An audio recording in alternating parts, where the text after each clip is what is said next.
So I'm going to pick up where I left off on the previous video. We just got done graphing the half circle. We know what it looks like. We know this one has a particular radius of 1/2. And so now we kind of have to follow the directions and see what to do from here. So let me pull up the directions here. And we are going to follow along for this first part of the video, or excuse me, of the project.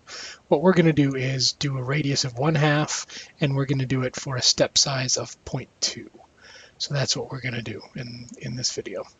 So the first thing we need to do is use the sequence feature on our calculator. Sequence, and this is the format.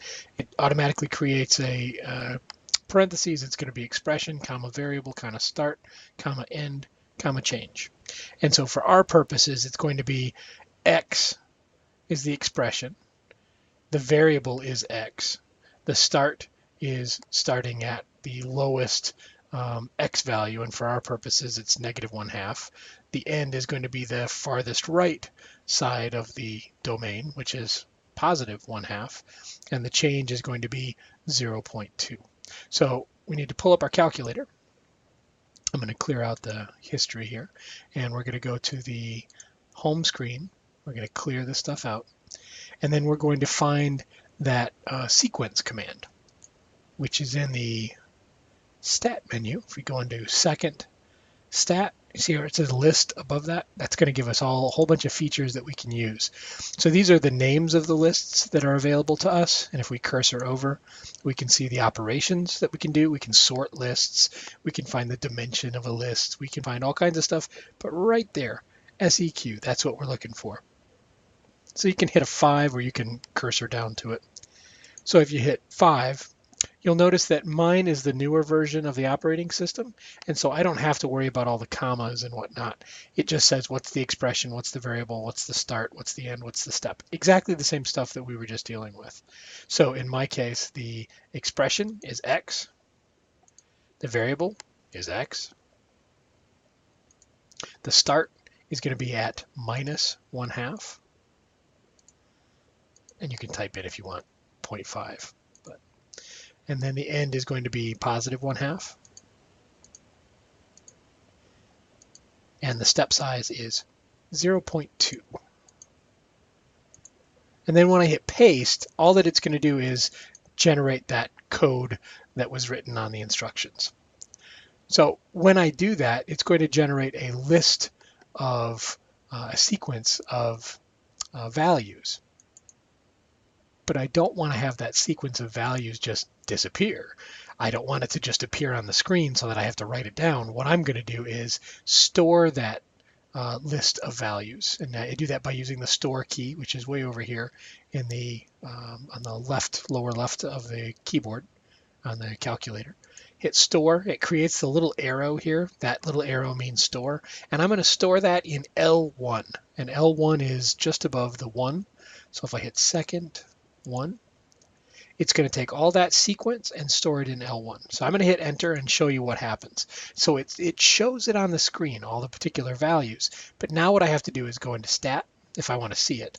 Go into stat and edit, and you'll see that it's populated that L1 list. And you'll notice the X values are -1/2, -0.3, -0.1. So it's going up by 0.2 each time, all the way until we get to 0.5. So that's the X values. What I want to do is find the coordinates, and if you remember correctly, we're finding the coordinates of the points so that we can connect the dots. So I want to find the Y value for that, each one of those X value coordinates. The best way to do that is to plug that into the equation that I have sitting here for Y1. So I'm going to do another sequence, and this time I'm going to store it in L2. So this is going to be my L2 storage. What I need to do is, same as before, go into sequence. So second stat, walk it over to ops, and then down to sequence. And now I'm going to go through the process. This time the expression is not X. The expression is going to be Y1. And so I can find that by going to vars, yvars, and you see that function right there. There's a couple of different ways to get to this, but this is the way that everybody's going to use, or that everybody can use.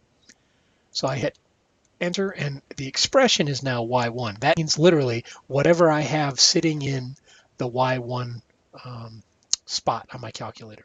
And the variable in that case is x. In other words, I don't want to confuse it and make it think that it's some other variable. The same starting point, same end point. The step size is all the same. I'm going to walk it down and hit paste.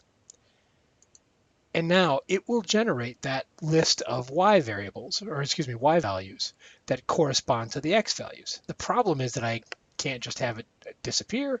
I want to store it. And now I'm going to store this one in L2. So when I hit enter, it generates this list of values, and you can see the list of values is what you get when you plug in each one of those x figures into the function in y1. So when I look at stat edit, you can see there's the x coordinate, there's the y coordinate, the x coordinate, the y coordinate, all the way across. And this gets me to the end of that process here where I'm finding the x values and the y values. But what I really want to do is do stuff with those x and y values. I want to find the distance between each one of those points. I want to find each little segment of line that's standing in for a part of a curve, and I want to find each one of those distances by using the distance formula. And that's where I'm going to start the next video. So I'm going to pick up right where I leave off here.